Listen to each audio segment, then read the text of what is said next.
జగన్మోహన్ రెడ్డి గారు ఈ పీపీపీ విధానాన్ని రద్దు చేయాలని చెప్పి మాట్లాడుతూ ఉన్నారు. మీరు తేలేదు, అమ్మ పెట్టదు అడుగు తినేదని ఇప్పుడు వాళ్ళు తేలేకపోయారు. ఇప్పుడు వీళ్ళు తెస్తానంటే వీళ్ళు ఎందుకు ఆపుతున్నారు అంటే, ఇప్పుడు వీళ్ళు తెచ్చారనుకోండి మా ప్రజలందరికీ వీళ్ళ మీద నమ్మకం వచ్చేసి నెక్స్ట్ ఎలక్షన్ వచ్చేటప్పటికి మళ్ళీ వీళ్ళకే ఓటేసేస్తారు. అప్పుడు ఆడు జైలుకి వెళ్ళిపోతాడు కదా, ఆల్రెడీ బెయిల్ మీద ఉన్నాడు. కేంద్ర ప్రభుత్వం 17 కాలేజీ ఆంధ్రప్రదేశ్కి ఇచ్చింది. 5 ఇయర్స్లోనే అది నిజంగా పూర్తి చేయాలనుకుంటే చేయొచ్చాలు, కానీ చేయలేకపోయారు. అంటే 17కి 12 కాలేజెస్ పెండింగ్లు ఉండిపోయాయి. అంటే ప్రైవేట్ పార్ట్నర్షిప్ ఉంటే కొంచెం త్వరగా వర్క్ అవుతుంది. పూర్తిగా అవ్వలేదు, 50-50 పార్ట్నర్. విశాఖకు గూగుల్ డేటా సెంటర్ తీసుకొస్తామని చెప్పేసి కూటమి ప్రభుత్వం అనేక రకాల సలహాలు చేస్తూ ఉంటే దాన్ని అడ్డుకునే పరిస్థితి కూడా కనిపిస్తూ ఉంది. అటువంటి గూగుల్లో అయితే వచ్చాయనుకోండి, ఒక సంస్థ వచ్చిందంటే దానికి కాంపిటేటర్కి 10 సంవత్సరాలు వస్తాయండి. ఎవడన్నా ఇప్పుడు ఏం చెప్తాడు, మా అయితే ఢిల్లీ చెప్తాడు, బొంబాయి చెప్తాడు, కలకత్తా, చెన్నై చెప్తున్నాడు. విశాఖపట్నం ఎవరు చెప్పట్లేదు. అది ఈ కంపెనీ అన్ని ఇక్కడికి వచ్చాయనుకో విశాఖపట్నం చెప్తారు అందరూ.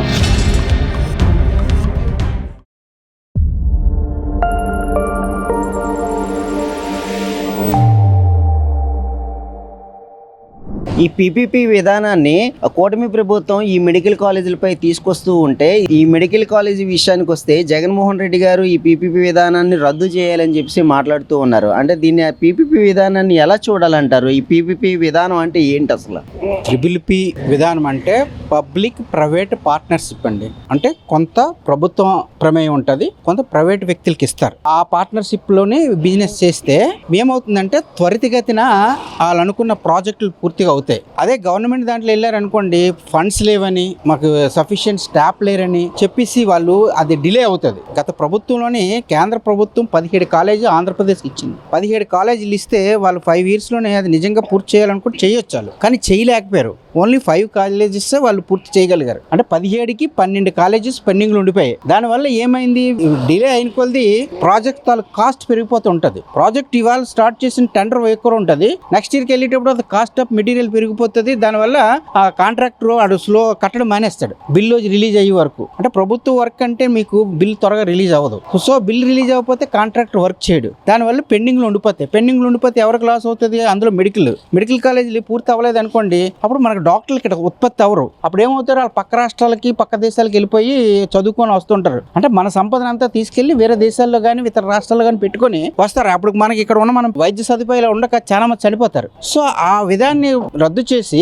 మీకు త్వరితగతిన పబ్లిక్ కి తీసుకురావాలన్న ఉద్దేశంతో ఈ కూటమి ప్రభుత్వం ఈ త్రిపుల్ సిస్టమ్ తీసుకొచ్చింది. దీనివల్ల ఏమైపోతుంది, ఇది పూర్తిగా ప్రైవేటైజేషన్ కాదండి. చాలా మంది ఏంటంటే ఈ వైఎస్ఆర్సీపీ వాళ్ళకి ఏం పని లేనట్టు వాళ్ళు బ్యాడ్ ప్రచారం చేస్తున్నారు తప్ప అది బ్యాడ్ ప్రచారం కాదండి. అంటే ప్రైవేట్ పార్ట్నర్షిప్ ఉంటే కొంచెం త్వరగా వర్క్ అవుతుంది. దట్టు వాళ్ళు స్పెషలైజ్డ్ డాక్టర్స్ ని తీసుకొస్తారు ఇమీడియట్ గా. దానివల్ల ప్రజలు ఎక్కువ మంది బతకడానికి అవకాశం ఉంటుంది. అలాగే డాక్టర్స్ కూడా ఎక్కువ మంది ఇక్కడ ఉత్పత్తి అవుతారు. మనం ఎక్కడో పక్క రాష్ట్రాలకు వెళ్ళిపోయి లక్షలు ఖర్చు పెట్టి చదివించే కంటే ఇక్కడ చదివించుకుంటే మనకి తల్లిదండ్రులకి కూడా ఆ మావాడు ఇక్కడే ఉన్నాడు, మన సమాజానికి సేవ చేస్తున్నాడు అన్న ఉద్దేశం వాళ్ళకి ఉంటుంది. ఆ విధంగా త్రిపుల్ సిస్టమ్ ద్వారా త్వరగా అవుతుందన్న ఉద్దేశంతో రాష్ట్ర ప్రభుత్వం తీసుకొచ్చింది. దీన్ని రాత్రంతా చేయవలసిన అవసరం లేదు.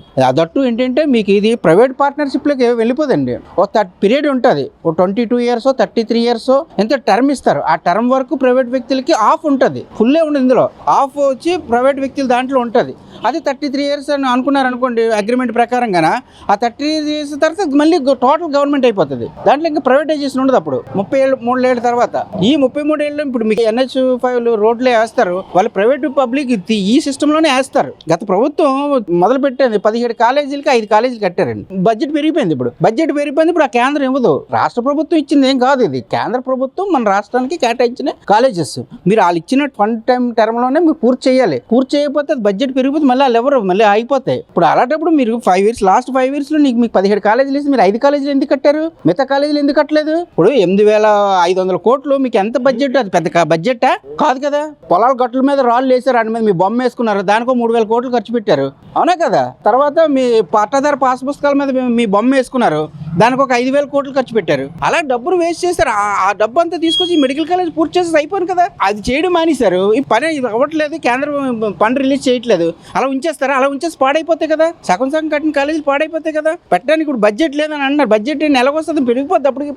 అప్పుడు 8,500 కోట్లు అనుకున్నారు, ఈ రోజు అది ఒక్కొక్కరు 1000 కోట్లు అనుకోండి, 17,000 కోట్లు అయిపోతుంది. సో ఆ ఉద్దేశంతో ఇలా డిలే అవ్వకూడదు. దట్టు డాక్టర్స్ అందరూ కూడా పక్క రాష్ట్రాలకు పోతున్నారు, విద్యార్థులు అందరూ కూడా పక్క రాష్ట్రాలకి పక్క దేశాలకు పోతున్నారు. కాబట్టి వాళ్ళందరినీ ఇక్కడ ఉంచినట్టయితే మన డబ్బులు మనమే డెవలప్ చేసుకోవచ్చు అనే ఉద్దేశంతో, దట్టు ప్రైవేట్ వ్యక్తులకు ఇచ్చినట్టయితే వాళ్ళు ఏంటంటే త్వరితగతిన వర్క్ చేయడానికి ప్లాన్ చేస్తారు. ఎందుకంటే ఇన్వెస్ట్ చేసిన ఎవడో కూడా దాని మీద లాభాలు రావాలని చూసుకుంటాడు. లాభాలు రావాలని చూసుకునేటప్పుడు వాళ్ళకి ఆ సగం వస్తుంది. పూర్తిగా ఇచ్చేలేదు కదా, ఇక్కడ పూర్తిగా ఇచ్చేస్తే మీరు చెప్పినట్టు ప్రైవేటైజ్ చేసేస్తారు అనుకోవడానికి. పూర్తిగా ఇవ్వలేదు, 50-50 పార్ట్నర్. అంటే ప్రభుత్వం 50 రూపాయలు పెడుతుంది, 100కి 50 రూపాయలు ప్రైవేట్ వ్యక్తులకి ఇస్తుంది. ఆ విధంగా ఏంటంటే 50 రూపాయల వరకే వాళ్ళకి అమౌంట్ కలెక్ట్ చేసుకోవడానికి ఉంటుంది. తర్వాత అది పీరియడ్ ఇస్తారు, 10 years, 15 years, 20 years అది టర్మ్ పెట్టి ఉంటుంది. ఇప్పుడు నాకు తెలిసిన 33 years ఇస్తున్నారు. ఆ విధంగా 33 years అయిన తర్వాత మళ్ళీ గవర్నమెంట్ అయిపోతుంది, టోటల్ గవర్నమెంట్ అయిపోతుంది అది. ఎందుకంటే వాళ్ళకి సబ్సిడీ ఇస్తారు, ట్యాక్స్ ఎగ్జామ్షన్ ఇస్తారు. ఎప్పుడైతే సబ్సిడీ ఇచ్చారో, ట్యాక్స్ ఎగ్జామ్షన్ ఇచ్చారో ఇమీడియట్ పెట్టుబడిదారు ముందుకు వస్తాడు. ఆ విధంగా పెట్టి పబ్లిక్ కి చేసినట్టయితే, ఇప్పుడు ఏ గవర్నమెంట్ అంటే ప్రైవేట్ ఎందుకు చేసేస్తారండి? మళ్ళీ గవర్నమెంట్ రావాలని కూరుకుంటారు కదా ఎవడైనా. మళ్ళీ గవర్నమెంట్ రావాలంటే ఏం చేయాలి? ప్రజలకు మంచి చేస్తేనే కదా మళ్ళీ ఓటేస్తాం, లేదా మనం ఎందుకు వేస్తాం? ఇప్పుడు ఒక ఎమ్మెల్యే ఉన్నాడు, వాడు ఓటేసామంటే నెక్స్ట్ టర్మ్ లో మంచి పని చేస్తాడు, నెక్స్ట్ టైం ఓటేస్తాం. సో ఏ ప్రభుత్వం అయినా సరే ఫస్ట్ ముందు ఇది విదేశీ ఇన్కమ్ తీసుకొచ్చి ఇక్కడ ఈ రాష్ట్రంలో ఇన్వెస్ట్ చేయాలి. మన విద్యార్థులు ఇతర రాష్ట్రాలకు పోకుండా కంట్రోల్ చేయాలి. ఆ విధంగా ఈ పీపీపీ సిస్టమ్ అనేది కరెక్ట్ సిస్టమ్.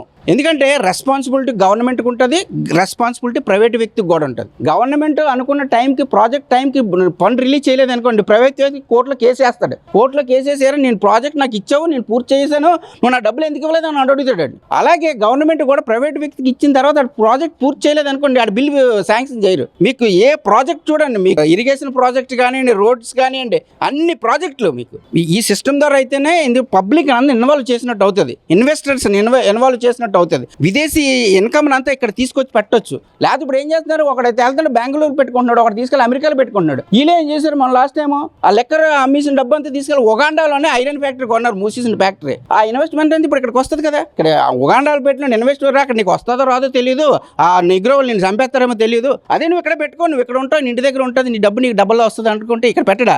ఇప్పుడు విశాఖకు గూగుల్ డేటా సెంటర్ తీసుకొస్తామని చెప్పేసి కూటమి ప్రభుత్వం అనేక రకాల సన్నాహాలు చేస్తూ ఉంటే దాన్ని అడ్డుకునే పరిస్థితి కూడా కనిపిస్తూ ఉంది ఇప్పుడు వైసీపీ వాళ్ళు. అంటే ఈ రైతుల దగ్గర నుంచి పిటిషన్స్ వేయించడం, అలాగా వైసీపీ నాయకులే పిటిషన్లు వేయడం కోర్టులో చేస్తూ ఉన్నారు. అంటే ఈ ఇంత అభివృద్ధి జరిగించడానికి కోసం, అభివృద్ధి జరగడానికి కోసం కూటమి ప్రభుత్వం చేస్తున్నటువంటిది విఫలం అవుతుందంటారా? 100% విఫలం అవుతుందండి. ఎప్పుడైనా ఒకరు మంచి పని చేసేటప్పుడు ఎవరు ఆపడానికి చాలా మంది ప్రయత్నం చేస్తారండి. ఒకడు ఎదుగుతున్నాడంటే ఆయన కింద తొక్కడానికి చాలా మంది ప్రయత్నం చేస్తారు. ఆ విధంగా ఇప్పుడు లాస్ట్ ప్రభుత్వం చేస్తుందని అనుకుంటున్నాను.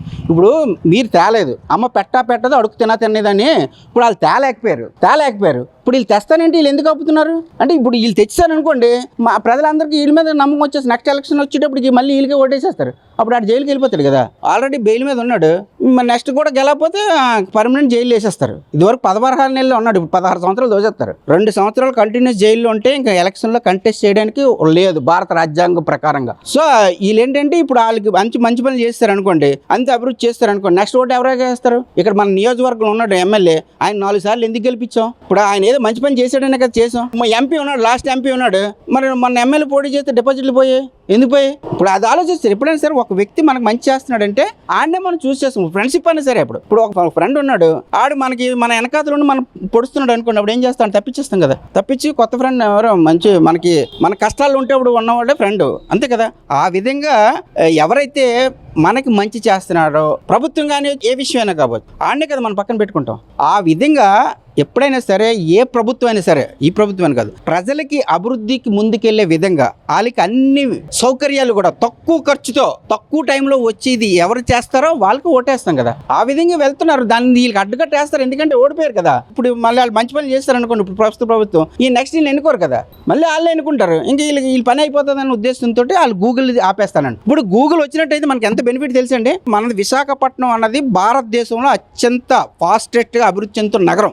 ఇటువంటి నగరంలోని అటువంటి సెంటర్ వచ్చింది అనుకోండి, మన విద్యార్థులు అమెరికాలో జాబ్ చేస్తున్నారు. పాపం ఇక్కడ ఎంఎస్ చదువుకున్నాడు, అక్కడికి వెళ్ళి 25,000 రూపాయలకు ఉద్యోగం చేస్తున్నాడు. అదే ఇక్కడికి వచ్చింది అనుకోండి, తల్లిదండ్రుల దగ్గర ఉంటూనే ఆడు 25,000 సంపాదించుకోవచ్చు కదా. వాళ్ళ తల్లిదండ్రులు కూడా హ్యాపీ ఫీల్ అవుతారు కదా. ఇప్పుడు ఇక్కడ అమెరికాలో ఉంటాడు, ఇక్కడికి ఒంట్లో బాగోపోతే ఆడు అక్కడి నుంచి ఇక్కడ రాడు ఏంటి నాకు సెలవు ఇవ్వలేదు అంటాడు. ఇక్కడ తల్లిదండ్రులు చచ్చిపోతారు. అది కాకుండా ఇక్కడే ఉద్యోగాలు వచ్చాయి అనుకోండి, తల్లిదండ్రుల దగ్గర ఉంటుండే ఒక 5,000 తక్కువ వచ్చినా ఇక్కడ హ్యాపీగా ఉండొచ్చు కదా. అటువంటి గూగుల్లో వచ్చాయి అనుకోండి, ఒక సంస్థ వచ్చిందంటే దానికి కాంపిటేటర్కి 10 సంవత్సరాలు వస్తాయండి. ఒక సంస్థ వస్తే అందులో 10,000 ఉద్యోగాలు వచ్చాయి. ఇది చూసి అమ్మ ఇక్కడ బాగుంది బిజినెస్ అనుకుంటే 10 మంది వస్తారు, 10 కంపెనీలు వస్తాయి. ఆ 10 కంపెనీలు ఇంకో 10,000 ఉద్యోగాలు పెరిగాయి అనుకోండి, అప్పుడు ఎలా పెరుగుతాయి ఎంప్లాయ్మెంట్?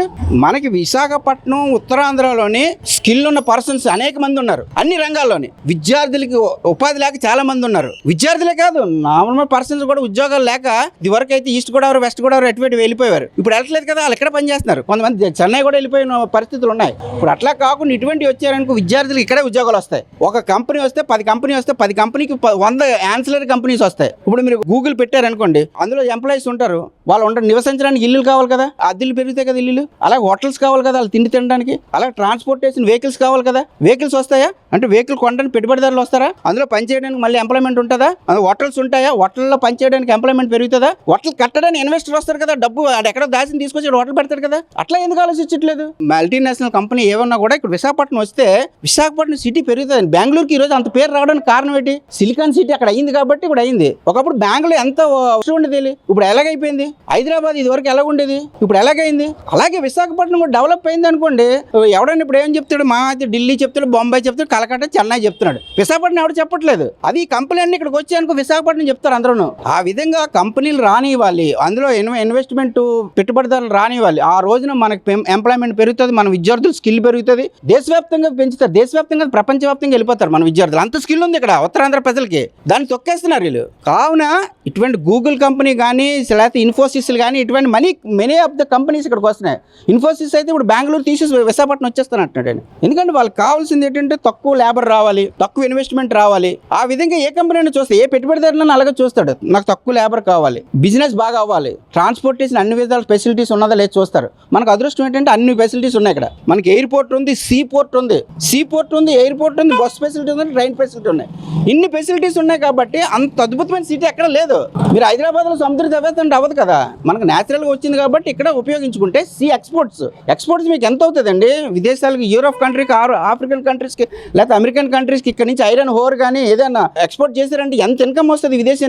విదేశీ ఇన్కమ్ వచ్చిందంటే మనకి ఎంత పేరు వస్తుంది విదేశాల్లో. ఆ విధంగా ఎందుకు ఆలోచించట్లేదు వీళ్ళు? మాట్లాడితే ఎవడన్నా ఏది కడతాడంటే నెరగొట్టాడు, పోనీ వాడు కడతాడంటే కట్టడు, ఎవడన్నా కడతాడంటే నెరగొట్టాడు. ఇది ప్రైవేటైజేషన్ కాదు. ప్రజలందరూ తెలుసుకోవాల్సింది వేసినట్టు ఇది పూర్తిగా ప్రైవేట్ కాదు, ఇది ఎప్పటికైనా గవర్నమెంట్కి అయ్యేదే. కావున ఏంటంటే ఈ ప్రాజెక్ట్ పూర్తి చేయాలనే ఉద్దేశంతో ఈ సిస్టమ్ తీసుకొచ్చారు. మెరుగైన వైద్యం ప్రజలకు అందించాలన్న ఉద్దేశంతో ఈ సిస్టమ్ తీసుకొచ్చారు. పెట్టుబడిదారులు ఇందులో ఇన్వాల్వ్ చేయాలన్న ఉద్దేశంతో ఈ సిస్టమ్ తీసుకొచ్చారు. కావున ఇది మంచి సిస్టమ్, దీన్ని ప్రజలు అర్థం చేసుకోవాలి. ఇది ప్రైవేటైజేషన్ కాదు, దీన్ని చెడగొట్టాలి అన్న ఉద్దేశంతో చేస్తున్న బేడ ప్రచారం తప్ప ఇదైతే ఈ త్రిబుల్ ప్రీ సిస్టమ్ అన్నది చెడ్డది కాదు.